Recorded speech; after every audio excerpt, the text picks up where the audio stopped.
இந்த இரண்டு திராவிட கட்சிகளுக்கு எதிர்ப்பாக நாங்கள் தமிழ் தேசியத்துக்கும் திராவிடத்துக்குமான போர் என்பதை நாங்கள் இந்த தடவை அறிவித்து தான் நாங்கள் மிகப்பெரிய அளவில் நாங்கள் போயிட்டுருக்கோம். உண்மையிலேயே மாற்று சக்தி இந்த நாம் தமிழர் கட்சி மட்டும்தான். ஏன்னா இன்றைக்கி வந்திருக்கிற கட்சிகளை பார்த்திங்கன்னா அவங்க அறிவிச்சிருக்கிறாங்க இல்லையா, ஒரு வேட்பாளர் கூட திருநெல்வேலி சட்டமன்ற தொகுதிக்கு ஒரு வேட்பாளரை அறிவிச்சிருக்கிறாங்க. அவங்க யாருன்னு பார்த்தா நேற்று முந்தா நாள் வரைக்கும் போய் பார்த்திங்கன்னா திமுகவில் சீட்டு கேட்டுட்டு இருந்தவங்க. அவங்களும் அவங்கள பார்த்தீங்கன்னா சீட்டு கேட்டவங்க, திமுகவில் போய் சீட்டு கேட்டவங்க. அதே போல் கான்ட்ராக்டு இதை மாதிரி எடுத்து பல ஊழல்கள் எல்லாம் செய்தவர்கள் தான் அவங்களும். அவங்க அப்போ எப்படி மாற்று சக்தியாக இருக்க முடியும்? அப்போ இங்கே ஒட்டுமொத்தமாக மற்ற எல்லா கட்சிகளுமே திராவிடத்தை தான் பேஸ் பண்ணி வராங்க. நாங்கள் மட்டும்தான் தமிழ் தேசியம், இந்த உண்மையிலே தமிழ் தேசியத்துக்கான காலமாக இது மாறிவிட்டது. தமிழ் தேசியம் உறுதியாக வெல்லும். பணம் படைத்தவர்கள் மட்டும்தான் இங்கே அரசியல் செய்ய முடியும் கேட்டாங்க அந்த கேள்வி என்ற நிலையிலிருந்து மாறி எங்களை மாதிரி தமிழ் தேசிய பிள்ளைகள் உண்மையும் நேர்மையுமானவர்களுக்கான போட்டியாகத்தான் நீங்கள் மக்கள் எல்லாரும் இதை பார்க்கணும். உண்மை இருக்குது, எங்கிட்ட நேர்மை இருக்குது, நேரடியாக மக்களை களத்தில் சந்திக்கிறோம், உறுதியாக நாங்கள் வெல்வோம். மூன்றாவது முறையாக தேர்தல் களத்தில் இறங்கி களமாடுறீங்க. எப்படி பார்க்குறீங்க? 2 முறை வெற்றி வாய்ப்பு இழந்திருக்கிறீங்க, 3வது முறையும் களம் காண்றீங்க. எப்படி இருக்கும் இந்த தேர்தல்? இதில் ஒரு மாற்று கருத்து, நான் 4வது முறையாக தேர்தல் களத்தில் இறங்குறேன். சரிங்களா, 4வது முறையாக நாம் தமிழர் கட்சியில் தான் 4வது முறையாக நான் போட்டிடுறேன். இது நீங்கள் அண்ணன் கேட்டீங்க, எப்படி கேட்குறீங்கன்னா, நான் தோல்வி என்பது எங்களுக்கான தோல்வியே கிடையாது. இதை நான் எப்படி சொல்கிறேன்னா, நான் எல்லா இடத்துலையுமே வாக்குக்கு 5 பைசா கொடுக்கல. உண்மையாக நேரடியாக மக்களை சந்தித்தேன். மக்களோட எல்லா பிரச்சனைக்கும் தொடர்ந்து நான் கட்சியில் சேர்ந்த நாள் முதல் இன்று வரைக்கும் மக்களோட எல்லா பிரச்சனைக்காகவும் களத்தில் நின்று கொண்டே தான் நாங்கள் இருந்துகிட்டே இருக்கிறோம். மக்களோடு நின்றுகிட்டே இருக்கிறோம். மக்களுக்கு நன்றாக இன்றைக்கி புரியுது, இன்றைக்கி ஒரு மாற்று சக்தி நாம் தமிழர் கட்சி தான் என்பதை மக்கள் நன்றாக உள்வாங்கி இருக்கிறாங்க. உறுதியாக இந்த முறை எங்களை ஏற்றுக்கொள்வார்கள். நான் வென்று சட்டமன்றம் உறுதியாக போவேன். அண்ணா, நான் வென்று போவேன்னு சொன்னேன். நான் வெற்றி பெற்று சட்டமன்றம் போவோம். இந்த முறை நாங்கள் நாம் தமிழர் கட்சி உறுதியாக ஆட்சியை அமைக்கும். என்ன முக்கியமாக மக்கள் செய்ய போறோம்னு சொல்றீங்க?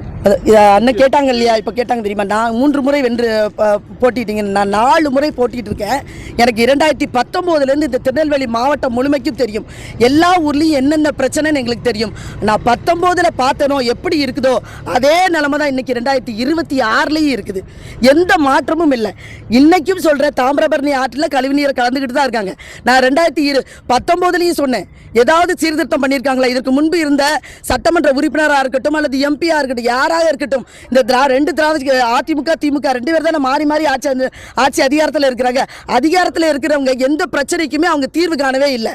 இங்கே நம்ம திருநெல்வேலி சட்டமன்ற தொகுதி எடுத்திங்கன்னா தாமிரபரணி ஆற்று நீரில் கழிவு கலக்கிறாங்க. அது குப்பையாக இருக்குது. ராமையம்பட்டி போய் பார்த்தேன், நேற்று தான் போய் பார்த்தேன். அந்த குப்பையை பார்த்தீங்கன்னா அப்படி இருக்குது. அதுக்கு ஒரு தீர்வு கொடுக்க முடியலையா?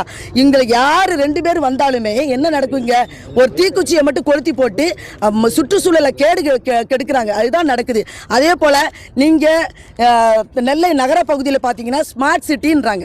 ஸ்மார்ட் சிட்டி என்ன? ஸ்மார்ட் சிட்டி வெறும் கட்டடங்களை மட்டுமே கெட்டுவது தான் ஸ்மார்ட் சிட்டியா? அங்கே எல்லா இடத்துலையும் பார்த்தீங்கன்னா நயனார்குளத்தை சுற்றி 11 கோடிக்கு அந்த நடைமேடையை மட்டும் அமைச்சு வச்சுருக்காங்க. ஆனால் அது பூட்டியே கிடக்கு, மக்கள் பயன்பாட்டுக்கு இல்லை. அதே போல் நெல்லை நகரத்தில் மார்க்கெட் இருக்குல்ல, மார்க்கெட்டில் கடைகளை கட்டி போட்டிருக்காங்க. 10 கோடி செலவழித்து கடையை கட்டுறாங்க. ஆனால் அங்கே அந்த கடை திறக்கவே இல்லை. அதே போல் இண்டோர் ஸ்டேடியம் ஒன்று 14 கோடியில் கட்டி போட்டிருக்காங்க, அதுவும் திறக்கப்படலை. மக்கள் பயன்பாட்டுக்கு வரல எதுவுமே. அதாவது இவங்க கட்டடங்களை மட்டுமே ஸ்மார்ட் சிட்டின்னு கொண்டு வந்தால் எப்படி? அங்கே முழுவதுமாக சாலை வசதி இல்லை, குடிக்க தண்ணி இல்லை. இன்றைக்கி குடிக்க தண்ணி இல்லை. வெங்கடாச்சலபுரம்ன்ற கிராமத்தில் 12 ரூபாய் கொடுத்து இன்றைக்கி குடி தண்ணியை வாங்கி குடிச்சிட்டு இருக்காங்க. குடிக்க தண்ணி இல்லை, சாலை வசதி இல்லை. சாக்கடைக்கு ஒரு தீர்வு கொடுத்துருக்கா? சாக்கடைக்கு இந்த 2 கட்சியும் மாறி மாறி ஆண்டிருக்காங்க, அதிமுக திமுக. சாக்கடைக்கு ஒரு தீர்வு இல்லை. எங்கும் குப்பை கூலம். திருநெல்வேலி கால்வாய் தெரியுமில்ல நம்ம எல்லாருக்கும். திருநெல்வேலி அதாவது சுத்தமணியிலேருந்து தாமிரபரணி ஆறு வருது. அந்த நகரப்பகுதி முழுவதும் அந்த கால்வாய் பயணப்படுது. முழுவதும் நகரத்தில் இருக்கிற அத்தனை கழிவுகளும் அதில் தான் கிடக்கு. குப்பை சாக்கடை கழிவுகளுக்கு தான் கால்வாயா? கால்வாயை நம்மளால் இன்றைக்கி உருவாக்க முடியுமா? நம்ம முன்னவர்கள் எவ்வளோ அழகாக உருவாக்கி கொடுத்துருக்காங்க. ஒரு குளத்தை தூர்வாரிய வரலாறு இருக்கா இவங்களுக்கு? அப்போ விவசாயத்தை அடிப்படையாக கொண்டது தான் இந்த நெல்லை பூமி. நெல்லையப்பர் பெயரே நெல்லையப்பர் சுவாமி கோயில் இருக்காங்க. அப்போ நமக்கு நெல்லுக்கு வேலி போட்டு காத்தவர் அவர். இன்னைக்கு நெல் வைக்கிறதுக்கு குடோன் இல்லை. ஆனால் ஊதோறும் மதுபான கடைகள் சிறப்பாக ஏசியோட இயங்கிக்கிட்டு இருக்கு. அப்போ இது எல்லாவற்றுக்கும் தீர்வு எங்களால் மட்டும்தான் கொடுக்க முடியும். நாங்கள் உறுதியாக கொடுப்போம். நாம் தமிழர் கட்சி வென்று சத்யாவாகிய நான் சட்டமன்றம் போய் மக்களுக்கு உறுதியாக எல்லாவற்றையும் சரிப்படுத்தி கொடுப்போம். நாங்கள் இது என் முப்பாட்டன் முருகன் தூக்கிய வேலு. தமிழுக்கு இழுக்கு இன்னைக்கு வந்திருக்கு. உண்மையிலே சொல்ல போனால் தமிழையும் நாங்கள் காப்போம். அதுக்கு தான்